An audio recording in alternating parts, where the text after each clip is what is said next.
প্রশ্ন, পানি কিভাবে খাবেন? ইসলাম বলেছে পানি খাবে বসে। ইসলাম বলেছে পানি খাবে মায়ের বুকের দুধ যেভাবে তোমরা খেতে চুষে চুষে ওইভাবে খাবে। ইসলাম বলে 3 নিঃশ্বাসে পানি খাবে।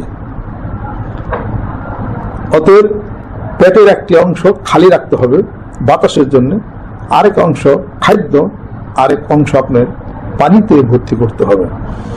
আসুন পানি খাওয়ার পদ্ধতি আমরা প্রথমেই জানি। খাওয়ার প্রথমে আপনাকে একটু নুন মুখে দিতে হবে, কারণ আপনি বেশি খাবেন না।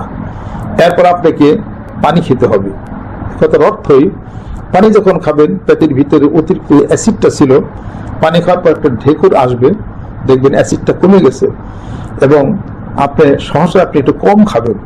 ইসলাম সব সময় কম খাওয়ার জন্য তাগিদ দিছে। এজন্য